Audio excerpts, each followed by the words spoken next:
मार्शल्लाह ड्यूटियां। याह्या खान वाला मार्शल्लाह लगा तो मैं 1 माह की छुट्टी पर बहावलपुर में था। यूनिट की ड्यूटी मियाँ वाली में लगी थी। मियाँ वाली रेस्ट हाउस में हमारा मार्शल्लाह हेडक्वार्टर था। पूरी यूनिट में सराइकी जुबान से आशना सिर्फ 2 अफसर थे, एक न्याजी और दूसरा मैं। न्याजी क्योंकि मियाँ वाली का ही रहने वाला था, इसलिए कानूनन उसे अपने ही शहर में किसी भी ड्यूटी पर नहीं लगाया जा सकता था।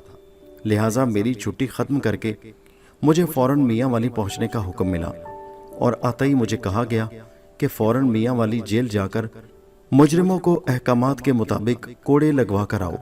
मैं जीप में जेल जा पहुँचा। वहाँ पहली बार टिकटिकी लगी हुई देखी। टिकटिकी सलीब की तरह लकड़ी की बनी हुई चीज़ थी। 2 कोड़े मारने वाले मोटे तगड़े बंदे लंगोट पहने तैयार खड़े थे। दोनों के हाथ में लंबी बैत की छड़ी थी। जिन्हें कोड़ों की सजा मिली हुई थी वो भी लाइन में खड़े थे। पहला मुजरिम बड़ी बड़ी स्याह मूंछों वाला तनोमंद जवान था। मेरे इशारे पर कार्रवाई शुरू की गई और उसे टिकटिकी पर पेट के बल खड़ा करा के उसके फैले हुए बाजू और टांगे मजबूती से बांध दिए गए और कोड़े मारने वाला क्रिकेट के बाउलर की तरह एक खास निशान से छलांगे मारता हुआ टिकटिकी के बिल्कुल नजदीक आकर रुका। छड़ी को बाएं से दाएं कंधे की तरफ इतनी तेजी से घुमाया कि जोरदार शाय की आवाज आई और फिर तड़ाक से कोड़ा मार दिया।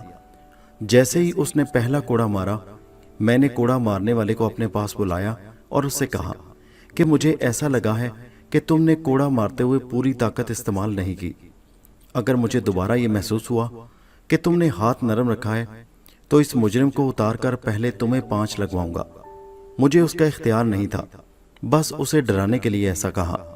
यकीन करें, उसके बाद जो 14 कोड़े उसने लगाए तो पहले नरम कोड़े की सारी कसर पूरी कर दी। बहरहाल मैं बाकी मुजरिमों को कोड़े लगवाकर वापस हेडक्वार्टर पहुंचा तो न्याजी मेरा इंतजार कर रहा था। मुझे देखते ही उसने पूछा, यार कोड़े लगवा आया?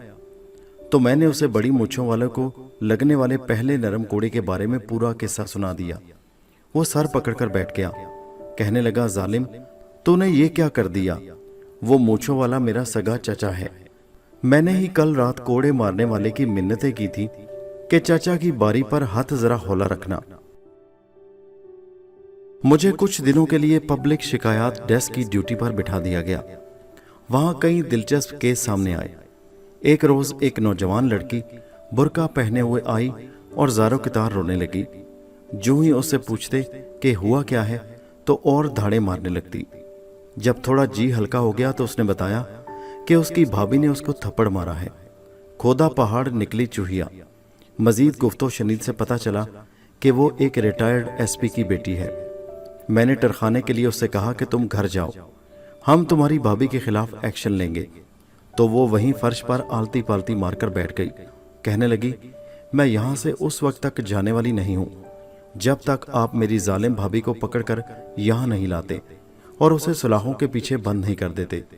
मैंने उससे एड्रेस पूछा और कहा कि तुम सामने कमरे में बैठो, मैं अभी किसी को भेजता हूँ, तुम्हारी भाभी को गिरफ्तार करके ले आते हैं। फिर मैंने उसके मुतल्लिका थाने में फ़ोन करके SHO की ड्यूटी लगाई कि SP साहब से कहो फ़ौरन मार्शल्लाह हेडक्वार्टर पहुँच जाएं। वो सफ़ेद रेश बुजुर्ग आया तो बेटी को देखकर आपदीदा हो गया। मैंने तसल्ली तशफी देकर दोनों को रवाना किया। एक बार एक नौजवान लड़का दरख्वास्त लेकर हाजिर हुआ। कहने लगा कि मेरे वालिद के एक दोस्त ने मेरे वालिद से 5,000 रुपये लिए थे और उसके एवज वादा किया था कि जब उसकी बेटी बड़ी हो जाएगी तो उसकी शादी मुझसे कर देगा। मेरे वालिद फौत हो गए हैं। मैं और उसकी बेटी बचपन से ही इकट्ठे खेल कूद कर जवान हुए हैं और एक दूसरे से शदीद मोहब्बत करते हैं। अब उसका बाप उसकी शादी कहीं और करना चाहता है। वो मुझे डबल रकम यानी 10,000 रुपये वापस करना चाहता है क्योंकि दूसरे उसे कहीं ज़्यादा रकम देने के लिए तैयार हैं। अगर ऐसा हो गया तो हम दोनों खुदकुशी कर लेंगे। मैंने लड़के को और पुलिस के ज़रिए लड़की और उसके बाप को 2 दिन के बाद बुलवा लिया। पहले अकेली लड़की का बयान सुना तो लड़के की बात 100% सही निकली। फिर मैंने लड़की के बाप को बुलाकर पूछा कि क्या उसने लड़के के बाप से पैसे लिए थे और वादा किया था। दोनों बातें दुरुस्त थीं। मैंने उससे कहा कि मैं तुम्हें सिर्फ 2 हफ्ते देता हूँ, इन दोनों की शादी करके मुझे रिपोर्ट दो। वरना तुम्हें पुलिस के जरिए बुलवा लूंगा। अभी सिर्फ एक हफ्ता ही गुजरा था कि एक रोज धूम धड़के से एक बारात, जिसके आगे घोड़े पर सेहरा सजाए दूल्हा भी था, मार्शल्ला हेडक्वार्टर में दाखिल हुई। मुझे देखते ही दूल्हा मियाँ घोड़े से उतरकर मेरे चरण छूने को दौड़ा। मैंने उसे सीने से लगाकर आहिस्ता से उसके कान में कहा, जा शहजादे मौज कर, तुझे मुबारक हो, दोनों शाद रहो आबाद रहो। बारात का धूम धड़का सुनकर कर्नल साहब भी बाहर निकल आए। मैंने पूरा माजरा सुनाया तो कहने लगे, अगर फरहाद, मजनू और रांझे को भी तुम्हारे जैसा कोई मिल जाता तो वो बेचारे ख्वार होने से बच जाते। एक बार एक फरियादी बाबा आया। पूछने पर उसने कहा, साईं मेरी बलोड़ी को मूंछ लड़ गई है, मेरी बलोड़ी को मूंछ लड़ गई है। मेरी सराइकी जवाब दे गई। लफ्ज़ बलोड़ी और अल्फाज की ये तरतीब मैंने पहली बार सुनी थी। तफसील पूछी कि आखिर बलोड़ी को मूंछ लड़ी कैसे, तो बाबा ने बताया कि मेरी बलोड़ी घर से करीब ही जो एक सब्जी की दुकान है, उस बड़ी बड़ी मूंछों वाले दुकानदार के साथ कहीं भाग गई है। उस दिन से सब्जी वाली दुकान भी बंद है और मेरी बलोड़ी भी वापस नहीं आई। मैं समझा कि बलोड़ी से मुराद शायद उसकी बेटी है। मैंने पूछा कि तुम्हारी बेटी की उम्र कितनी थी, तो झट बोला कि नहीं जी, वो मेरी बेटी नहीं, मेरी बीवी है और उसकी उम्र तकरीबन 25-26 साल है, जबकि बाबा कम से कम 65 साल का था। मैंने सराइकी में ही उससे कहा कि बाबा तुम बूढ़े हो, वो जवान थी, हम उसे वापस ले भी आएं तो वो फिर किसी और के साथ भाग जाएगी। तो आप दीदा होकर यूं कहने लगा कि साईं वो दिल की बहुत अच्छी है, आप एक दफ़ा वापस ले आएं, मैं उसके पैर पकड़ लूँगा, मिन्नतें करूँगा तो फिर कभी नहीं जाएगी। कुछ मामलात ऐसे होते हैं जहाँ मार्शल्ला भी बेबस हो जाता है। मुझे मजबूरन बाबे को ये कहकर टरखाना पड़ा कि आप घर जाएं, हम तलाश करते हैं, जब भी मिली आपको इतला कर देंगे। कर्नल साहब ने मेरी सरबराही में एक मार्शल्ला इंस्पेक्शन टीम बनाकर हुक्म दिया कि ज़िला मियांवाली की तमाम यूनियन कौंसलें और थाने चेक करो और रास्ते में पब्लिक ट्रांसपोर्ट भी चेक करते रहना। मुझे डीसी ऑफिस से मिली हुई इंस्पेक्शन वैन दे दी गई थी। मेरा अमला ड्राइवर और एक क्लर्क पर मुश्तमिल था। मैं जब सबसे पहली यूनियन कौंसिल पहुंचा तो मेरे बैठते ही एक ट्रे में बहुत खूबसूरत अंदाज में शरबत रूह अफ़ज़ा पेश किया गया। मैंने रूह अफ़ज़ा की ट्रे उठाकर खिड़की से बाहर फेंक दी और गरज कर कहा कि मैं पुलिस वाला आदमी नहीं हूँ, हम फौजी लोग अपने पीने का पानी अपने साथ रखते हैं। मैंने ड्राइवर से कहा, जाओ गाड़ी से मेरी छागल वाटर प्रूफ कैनवस की बनी हुई थैली ले आओ। वो गाड़ी में से गिलास और छागल ले आया। ज़िला की तमाम यूनियन कौंसिलों को मुआयने का प्रोग्राम पहुंचा हुआ था। मैं उन सब को ये पैगाम पहुंचाना चाहता था कि हम लोग जब ऐसी ड्यूटी पर होते हैं तो वहाँ चाय शरबत तो दरकिनार, पानी पीना भी गवारा नहीं करते। मैं अपने मकसद में कामयाब हुआ था।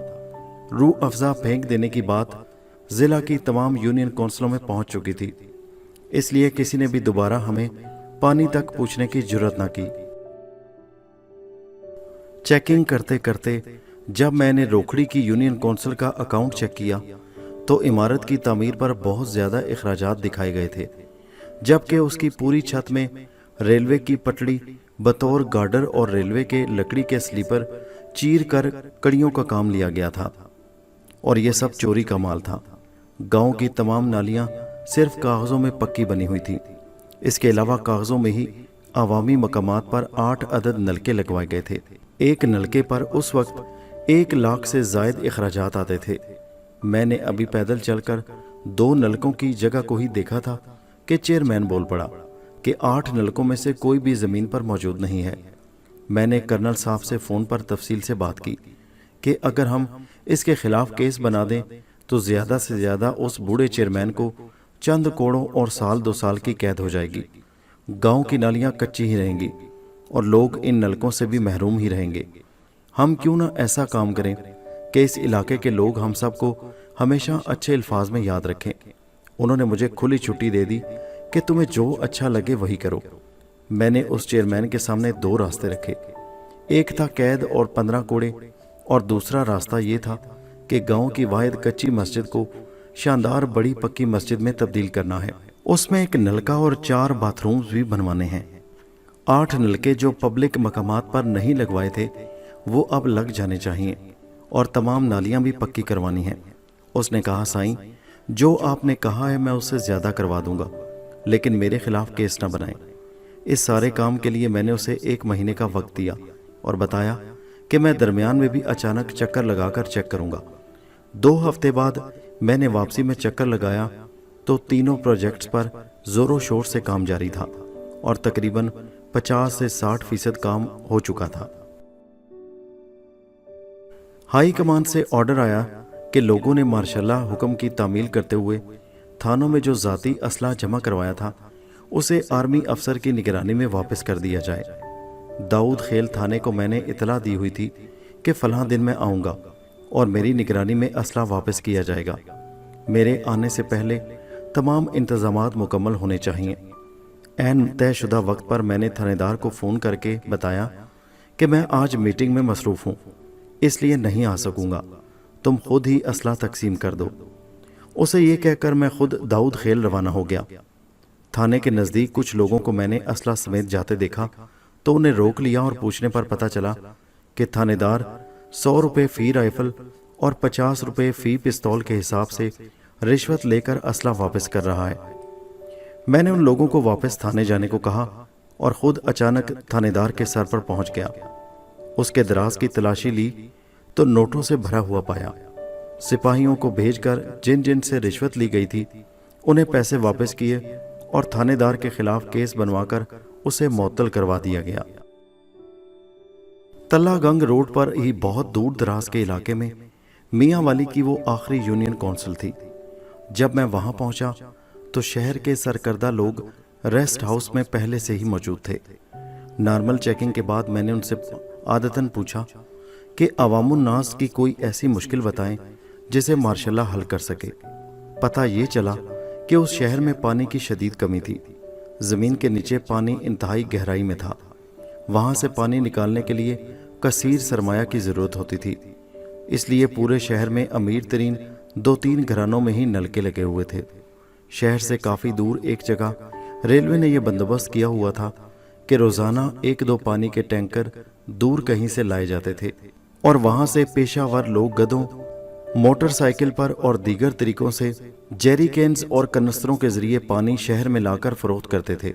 سالہ سال سے یہی سلسلہ جاری تھا۔ میں نے کرنل صاحب سے بات چیت کی تو انہوں نے پورے شہر کے لیے واٹر سپلائی کا منصوبہ تیار کروایا، سرمایہ منظور کروایا، اور میں نے جب دوبارہ چیک کیا تو زمین میں بور ہو چکا تھا اور پانی کی بہت بڑی ٹینکی زیر تعمیر تھی۔ جس نے بھی اس کار خیر میں حصہ ڈالا، اللہ پاک ان پر اپنا فضل و کرم کرے اور کرنل عمر علی خان کی مغفرت فرمائے، آمین ثم آمین۔ کالا باغ سے پہلے ایک یونین کونسل میں ایک بوڑھے چیئرمین سے ملا تو سخت حیرانی ہوئی کہ وہ بالکل ان پڑھ تھا، اسے نظر بھی ٹھیک سے نہیں آتا تھا، عجیب بغلول سا آدمی تھا۔ میں اس بات پر بھی حیران تھا کہ وہاں کی اندھی عوام نے اسے منتخب ہی کیوں کیا تھا۔ تھوڑا تفصیل میں جانے پر پتہ چلا کہ چیئرمین صاحب اسی کرسی پر بیٹھنے سے پہلے اپنے ذاتی گدھوں پر اینٹیں اور مٹی ڈھونے کا کام کرتے تھے۔ ایک دن گدھوں کو ہانکتے جا رہے تھے، ان کی نظر ایک کیچڑ میں پھنسی ہوئی شاندار گاڑی پر پڑی تو جناب چیئرمین نے آؤ دیکھا نہ تاؤ اپنے گدھوں کی مٹی گھڑے میں ڈال کر گاڑی کو نکلوا دیا۔ گاڑی کے اندر بیٹھی سواری کوئی معمولی شخصیت نہ تھی، وہ گورنر آف پاکستان ملک امیر محمد خان تھے۔ انہوں نے شیشہ نیچے کر کے اس سے پوچھا کہ اپنی سب سے بڑی حسرت بتاؤ، میں پوری کر دوں گا۔ ان دنوں الیکشنوں کا شور تھا، اس کی نظر میں چیئرمین ہی سب سے بڑا افسر ہوتا تھا اور شاید یہی اس کی سب سے بڑی حسرت بھی تھی۔ اس نے بلا توقف سرائکی میں کہا، سائی میں چیئرمین بڑساں۔ گورنر کے اشارے پر ڈرائیور نے اس کا نام وغیرہ نوٹ کر لیا۔ پھر لوگوں نے دیکھا کہ آئی جی پولیس نے خود لاہور سے آ کر ڈنڈے کے زور پر ووٹ ڈلوائے اور اسے چیئرمین کی کرسی پر بٹھا دیا گیا۔ اس کا کام کرسی پر بیٹھ کر صرف انگوٹھا لگانا تھا۔ اس کا سیکرٹری بہت ہی شاطر انسان تھا، وہ سیاہ و سفید کا مالک بنا ہوا تھا، دنیا جہان کی ہیرا پھیریاں کرتا اور کاغذات پر چیئرمین کے انگوٹھے لگوا لیتا۔ چیئرمین اور سیکرٹری دونوں کا کیس ملٹری کورٹ میں چلا اور ان کو سزا ہو گئی۔ ایک یونین کونسل کی چیکنگ کی تو پبلک فنڈز میں بہت سی ہیرا پھیریاں نکلیں۔ میں نے اپنے ماتحت سے کہا कि चेयरमैन को खातों समेत गाड़ी में बिठा लो। उसने गाड़ी में बैठते बैठते बोला कि साईं, वो जो मेरा सेक्रेटरी है उसने भी तो जेली रसीद बुक रखी हुई है। मैंने वापस बुलाकर तफसील पूछी तो पता चला कि सेक्रेटरी ने अपनी रसीद बुक छपवा कर रखी हुई थी। दीगर वसूलियों और दूसरी शादी की इजाज़त देने की यूनियन कौंसिल फीस लोगों से लेकर अपनी जेब में डाल लेता था। मैंने मस्जिद में ऐलान करवाकर उन तमाम लोगों को रसीदों समेत बुलवा लिया।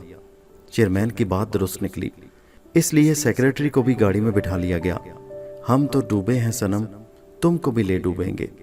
चेयरमैन ने सोचा होगा मैं तो अंदर जा रहा हूं, ये बाहर क्यों मजे करे।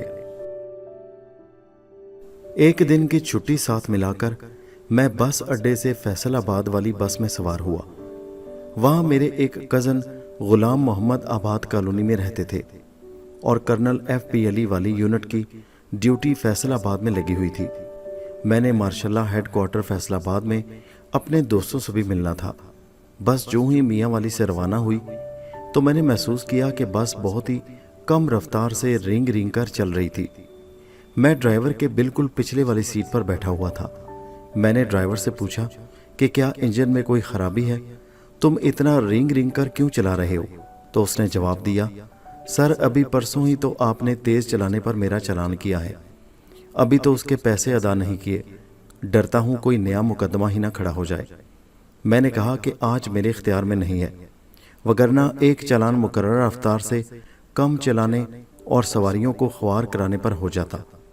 फिर उसे कहा कि शराफत का तकाजा यही है कि मुनासिब और सड़क की मुकर्रर रफ्तार से बस को चलाते रहो। फैसलाबाद बस स्टेशन पर उतरकर मैं अड्डे के दफ्तर में गया और मैनेजर के दफ्तर से मार्शल्ला हेडक्वार्टर फ़ोन करके बताया कि मैं दोस्तों से मिलने कल आऊँगा।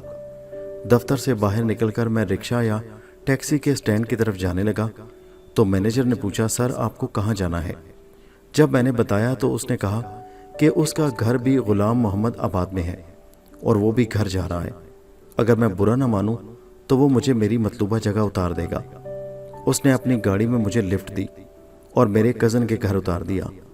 रास्ते में मेरे पूछने पर उसने अपना नाम चौधरी नज़ीर बताया। अगले रोज़ जब मैं मार्शल्ला हेडक्वार्टर में लेफ्टिनेंट बशीर बाज और अपने कोर्स मेट महमूद से मिला तो इंकशाफ हुआ कि चौधरी नज़ीर फैसलाबाद का बहुत बड़ा ट्रांसपोर्टर है और उसको टैक्स चोरी में 7 लाख जुर्माना और 15 कोड़ों की सज़ा सुनाई गई थी। कर्नल FBLE से उसने कोड़े माफ़ कराने की दरख्वास्त की तो कर्नल साहब ने उसे कहा कि फ़ी कोड़ा 1 लाख मज़ीद सरकारी ख़जाने में जमा करवाओ, तब कोड़े माफ़ होंगे। और चौधरी ने 15 लाख मज़ीद जमा करवा दिए थे। मैं एक तरफ का दौरा मुकम्मल करके वापस हेडक्वार्टर आया तो सेकंड इन कमांड 2IC ने मुझे बताया कि पता नहीं कर्नल साहब तुमसे क्यों इतने नाराज़ हैं। मेरा ख्याल है तुम्हारे खिलाफ कोई बहुत बड़ी रिपोर्ट उन्हें मिली है। वो तुम्हारे खिलाफ कानूनी कार्रवाई का इरादा रखते हैं। शायद इस कानूनी कार्रवाई का इख्तिताम कोर्ट मार्शल पर हो। मैं तुम्हें ये सब इसलिए बता रहा हूँ कि तुम जहनी तौर पर तैयार हो जाओ। मैं तुम्हें कर्नल साहब के दफ्तर में एक मुलजिम के तौर पर पेश करूँगा। तुम पर जो इल्ज़ाम लगा है उसकी तशरीह कर्नल साहब खुद करेंगे। तुम्हारी यूनिफॉर्म भी ठीक होनी चाहिए। तुम्हें अपनी सफाई का पूरा मौका दिया जाएगा। तुम जो कुछ भी बोलोगे या अपनी सफाई में जो कुछ भी कहोगे वो रिकॉर्ड का हिस्सा बन जाएगा, इसलिए बहुत सोच समझ कर बोलना। मैं ऊपर ऊपर से बहुत पुरएतमाद होने का मुजाहरा कर रहा था, लेकिन अंदरूने खाना बुरी हालत थी। दिल था कि बेतहाशा धड़क रहा था। मेरी यूनिफॉर्म का मुआयना खुद 2IC ने किया और हर शिकन को खींच खींच कर ठीक किया। ऑफिस अर्दली से बूटों पर एक बार फिर कपड़ा मारने को कहा और फिर मुझे कर्नल साहब के दफ्तर के दरवाजे के सामने खड़ा करके ऑर्डर देकर अंदर दाखिल किया गया। मैं अकड़ कर खड़ा था। कर्नल साहब अपनी कुर्सी से उठे और मुझे गले लगा लिया और कहा, मकबूल मैं तुमसे बहुत खुश हूँ। मुझे तुम्हारे रूह अफ़ज़ा फेंकने समेत एक एक लम्हे की रिपोर्ट मिलती रही है। तुमने इंतहाई ईमानदारी और एहसन तरीके से सब काम किए हैं। शाबाश, इसी तरह अपना काम जारी रखो। इतने में एजुटेंट एक पिर्च में 2 अदद कंधे पर लगाने वाले बैज, स्टार और छोटी कैंची लिए हाजिर हुए। कर्नल साहब ने मेरे कंधे पर बैज सजाए और मुबारकबाद दी। और वो 2IC जिसने सारा ड्रामा रचाया था, पहले तो अपनी कामयाबी पर खड़ा फातिहाना मुस्कुरा रहा था, फिर आगे बढ़कर जब उसने भी गले लगाकर पुरतकपाक मुबारकबाद दी तो मैं उसके कान में ये कहे बगैर ना रह सका, सर आप बड़े शरारती हैं। मैं बहुत हैरान था कि कर्नल साहब को मेरी इंस्पेक्शन की सारी रिपोर्टें कैसे मिलती रही हैं। जब हमारी मार्शल ड्यूटीज़ ख़त्म हो गईं तब मुझे पता चला कि मेरे क्लर्क का ताल्लुक जासूसी के शोबा से था और कर्नल साहब ने उसे मुझ पर जासूस मुकर्रर किया हुआ था, जो मेरे पल पल की रिपोर्ट कर्नल साहब को बिला तवक्कुफ पहुंचाता रहा था। एक यूनियन कौंसिल वहाँ भचरा थी। ये वाहिद यूनियन कौंसिल थी जिसका चेयरमैन एक ग्रेजुएट और इंतहाई समझदार और ईमानदार आदमी था। छान फटक करने के बाद जब कोई हेरा फेरी ना निकली तो मेरे कहने के मुताबिक उसने गांव के सरकर्दा लोगों को एक बड़े बरामदे में इकट्ठा कर लिया था। मेरे पूछने पर सबका एक ही मुतालबा था कि हमारी नौजवान बच्चियां हाई स्कूल में तालीम हासिल करने के लिए दूसरे गांव जाती हैं, जो कि काफ़ी फासला पर है। हम अपनी सी पूरी कोशिश कर चुके हैं, लेकिन महकमा तालीम किसी सूरत मंजूरी नहीं देता। अगर आप लड़कियों का हाई स्कूल बनवा दें तो हमारी नस्लें आपको दुआएं देंगी। मैंने चेयरमैन से इस बारे में दरख्वास्त तैयार करवाई, जिस पर तमाम सरकर्दा लोगों के दस्तखत करवाए। चेयरमैन ने तहरीरी तौर पर स्कूल के लिए अपनी ज़मीन अतिया करने का वादा किया और स्कूल की इमारत वगैरह पर उठने वाले अखराजात का 25% अदा करने पर रजामंदी का इजहार किया। मैं वापस आया तो कर्नल साहब ने अपने असरो रसूख से फ़ौरन ही स्कूल की मंजूरी हासिल कर ली। मैं एक बार फिर वहाँ भचरा गया, लोगों को खुशखबरी सुनाई और अब 25% फंड्स इकट्ठे करने का वक्त था। मैंने अपनी जेब से 50 रुपये निकाल कर डिब्बे में डालकर इब्तदा की और फिर तो लोगों का जोशो खरोश दीदनी था। पैसों की ऐसी बारिश हुई कि ज़रूरत से कहीं ज़्यादा पैसे इकट्ठे हो गए और मुफ्त में स्कूल के सामने वाली गली को भी सड़क में तब्दील करने का वसीला पैदा हो गया। कुछ हफ्तों बाद चेयरमैन समेत सरकर्दा लोगों का एक वफ्द हेड क्वार्टर आया कि हमने आपसे स्कूल का इफ्तिताह करवाना है। मैंने उन्हें शुक्रिया के साथ वापस कर दिया कि हमें इस किस्म की तकरीबात में जाने की इजाज़त नहीं है।